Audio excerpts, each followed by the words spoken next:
Hi, thanks for joining me. I'm Dean, this is Woodwork Journey. Now you may not have this saw, however this video and probably a second video I'm hoping will help a bunch of people with either this one or similar, because a lot of these table saws kind of work in a very similar kind of way.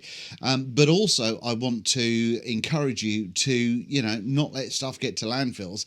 Can you save stuff such as a table saw when it's a little bit past its sell-by date? Let's find out.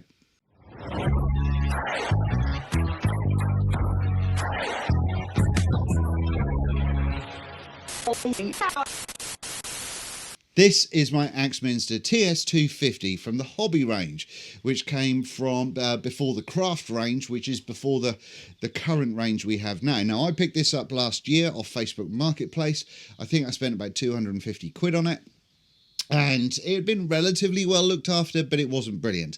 And there's a bunch of problems with it now. So hopefully we're going to look at getting these bad boys fixed. And today is going to be a bit of the tear down, figuring out what we can figure out. And then after that, probably a second video will be the fixes. So as I said, this is my Axminster Hobby TS250. And I'm going to talk you through the saw, the things that I've done to it, and the things that are going to need doing to it now to make it workable, because it is not very well. There is a couple of things to do with this saw being so old, and this is one of them. This is the zero clearance plate that I've made. It originally came with these bad boys, so that went on that side and was bolted down, and that was on that side and was bolted down, but it wasn't very zero clearance. It kind of had quite the space in between the blade, and the idea was you could just remove this bit when you wanted that blade to go over away from the fence at 45 degrees. I can see where they were coming, but it doesn't really help when you want to get really kind of nice and clean cuts. Now the problem with this is the fact that this here is a thick piece of metal with only like 2 to 3 mil depth going on the sides there, and that means that whatever you use, this is just a bit of plywood. This is the second or third one of these that I've done now, but it's relatively kind of spongy, so to get it to fit in there when you're pushing things through, you've still got some flex to the wood. And I haven't tried it with a piece of aluminium. That would be a solid option, I guess. But yeah, to make this space out here kind of work on here, it means that there's a lot of the underplate there that is not supported because of these, and this is very, very thin. One of the most annoying things about this and a lot of older table saws is these miter slots are not the normal 19mm. If we zero out our verniers, throw that open, we've got that underneath there is about 19mm, but on the top there, because we've got like a T going on, that's more like 15mm. And so anything you get that runs in normal everyday miter slots for today's saws does not fit in here, which is deeply annoying. I do have a possible fix for this though, and we'll talk about that in a moment. The dust collection on this has always been absolutely horrific. Now, I made another video about improving my dust collection, and I will pop a little link up in the corner there if I can, if I remember. But I have improved that, although you don't see it at the moment because it's not actually connected to my dust collector. But briefly, what I've done is under here, I've got a shelf where I've got a big kind of funnel mouth going on, and that means that after I took away a section of the inside of the saw, all of the dust can go straight down into that and get sucked away. But like I say, at the moment, it's not connected. Okay, something else that's gone wrong in this. There was a rise mechanism was knackered because the bolt that went through the machine was had managed to get stripped somehow. I don't know how. And so what I managed to do was find a bolt that was threaded bar originally with some funky ends. I found a bolt that would fit just about, but there's a bolt head underneath this handle, and it means that while I've made it work, it's certainly not ideal because this handle doesn't really kind of sit on it very well and everything moves around. So rather than using the bolt in there, what I need to do is I need to get some threaded bar in there and make it work properly and as it should, and possibly with the original handle on it again. My biggest concern from a safety point of view is that particularly when the blade is under a little bit of stress, not even that much, but a little bit of stress when you're ripping something long, even softwood. There's smoke that comes out of it. Now, it's not smoke from the blade. So there's two ways or two reasons this smoke could be happening. One is the belt is slipping, but I would imagine that if that was slipping, I would hear a screeching like your timing belt in your car or something like that. So I would imagine that would be a thing, but there isn't any sound of that. The other thing could be the motor itself. Is that damaged? So for that, we'll have to sort of figure out what's what. And worryingly, my electrical knowledge is really bad, so we'll have to see what we can do. And finally, we'll have to reset it because, as you can see, those cuts are not remotely straight, and they should have been when I was doing them on the saw a little while ago. The real annoyance with this bit is I spent ages making sure that this saw was all tuned up and cutting accurately. But yeah, we've lost that somehow. Now, I think that insert is something to do with it, but who knows? And that's what we're going to find out on this little journey over the next video or two. So what solutions have we got? Well, when it comes to the top, now for this bad boy, I found someone local on Marketplace who's been machining stuff since I think 79 was when he did his apprenticeship. So he's been doing it a long old time, but now he does it by himself and he's got a sort of a one-man band going on.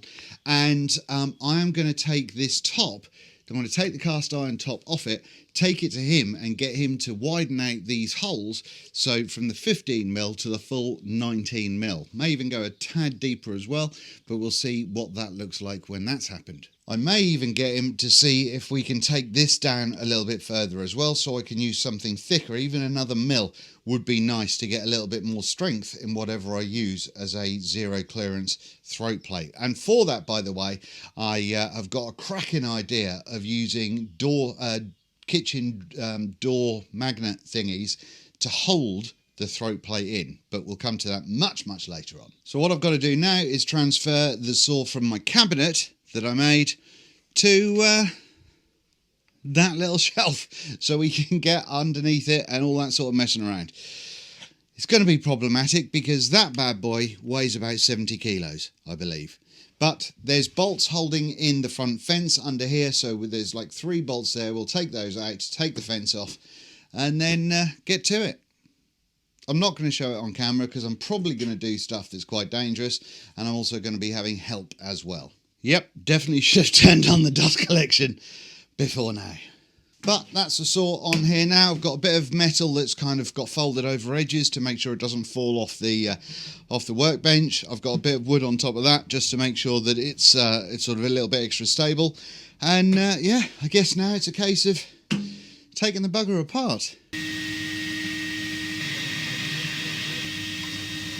Right, so this is the pulley that's coming from the motor, which is underneath this plate here, and this is what drives the blade. Now, I was hoping that if I held on to things, it would slip a little bit easier than it does.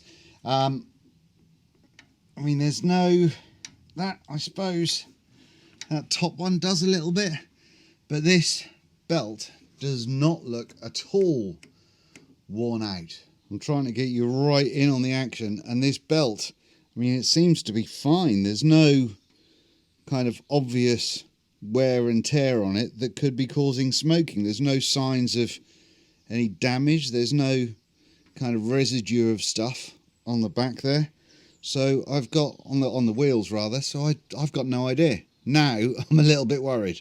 Alrighty, so this is the belt that I've just taken off. It's a Micro V 16160J. So what I might do is I might call Axminster just to double check that that's all fine. But yeah, I mean, there's no sign of sort of extra wear or anything that would have caused smoking as far as I can see.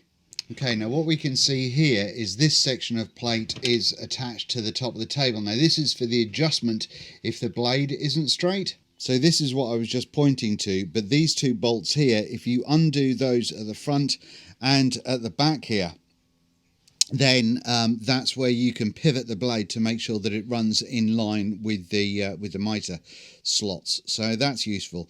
But it looks as though I'm going to need to undo these ones because there's 4. There's one there, one there, one down the bottom there, and then one along there. And I think they will take this off here.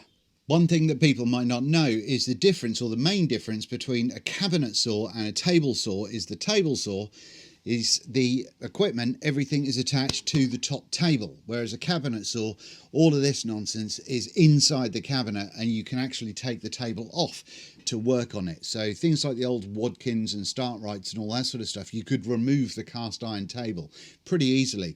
But with these sort of things, with these kind of hobbyists and DIYers and all that sort of stuff, these puppies are a little bit more challenging because the whole thing has to come off. Right, so I've got the motor propped up with bits of scrap wood, so hopefully that's not going to fall. So I think what I'm going to do is I'm going to remove the adjusters. That should allow the motor to drop, and then if I remove the 4 bolts holding this top to the carcass, I should be able to take it all off, I think. Because I don't want to have to take the motor all the way out, because that means messing around with the wiring. I feel this could go very wrong, very badly, very quickly. Really hoping that my little supports underneath that motor are going to be good enough. Well, nothing's good-doinked yet. Please all be this. Oh, that's annoying. Oh, no. Oh, and something's just fallen on the floor. No. Oh, dear. Right, well, we'll find those in a second. But hopefully it means that, well, how do you, 1, 2, bollocks. Right, so what's just fallen down is this metal plate, and these both have a spring washer and a regular washer. But I found on that side, this side I've got a spring washer. No, wait, got another spring washer. Got the plate. And got a regular washer. So as long as there's nothing more significant that went on the floor. But I think what's going on is basically these bolts are going down, and then let's say there's a little hook thing that goes in there, and this keeps it up. Something that I don't think I've ever done before in my life is I'm writing little blocks and putting motor to table, 4 bolts, 4 washers, 4 spring washers and 2 bars, and then I'm putting all of that lot in that kind of little hole there. So I know where things are, and I'm also using some tape, so any large pieces I take off, I make sure I know this is the left side or the right side. Should be self-explanatory, but I'm thick, so let's go with that. Now for the table with these 4 in the corners, it looks like there is a nut right up under there in an absolute pig of a place to get, so we'll have to see if that is going to sort of remain static, or if it's going to be, if it's going to be a problem. I'm very concerned that nothing has sort of kaplunked and sort of spun to the floor yet. So it either means that my support is doing a really good job, or supports under the motor are doing a really good job, or there's an attachment that I haven't seen and I'm a little bit scared. I'm taking all this off, you know, and I really hope the machine is blown. I've sent him all the measurements and he's got to check to make sure it'll go on his milling machine. But I've not heard back from him yet, but I'm doing it anyway. Someone has really tightened the crap out of this, purely because the washers on it are really domed. Okay, so this should be all, in my theory anyway, should be all that's holding the top onto the frame. Okay, moment of truth. I'm scared.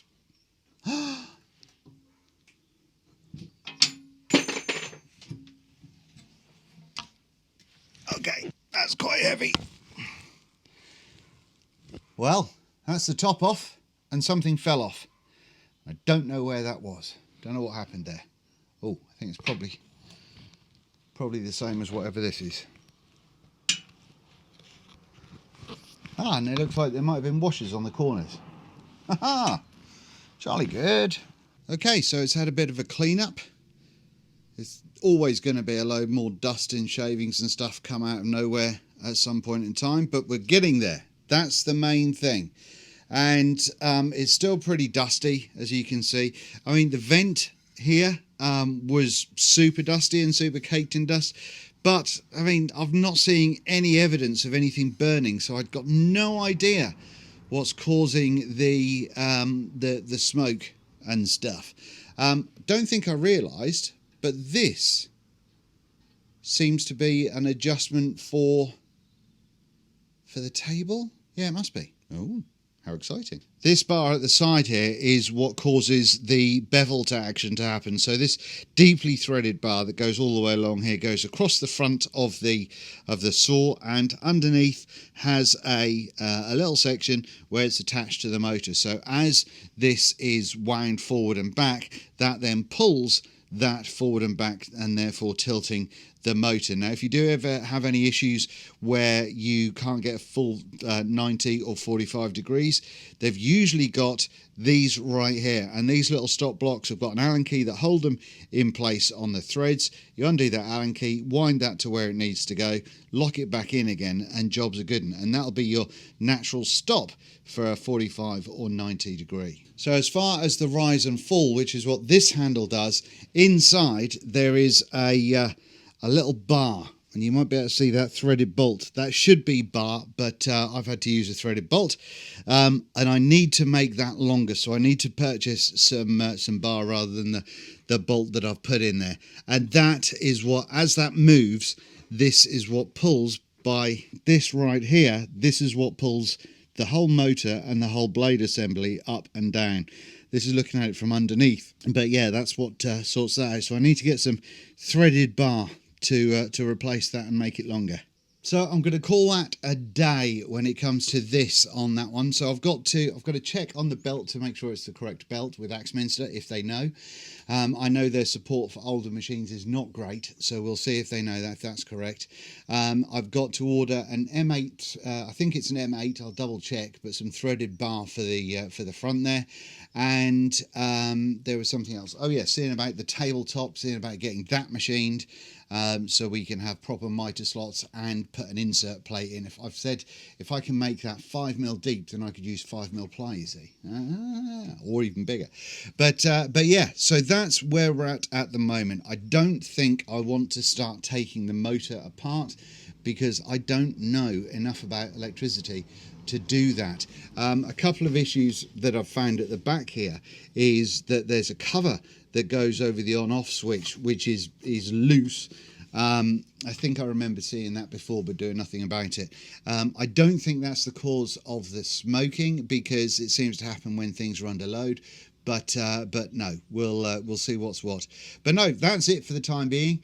And I don't know how long this video is. If it's short enough, this will all be in one video, but it could be a two-parter. So I will let you know as soon as I do about the next step, hopefully remembering how to put it all back together again.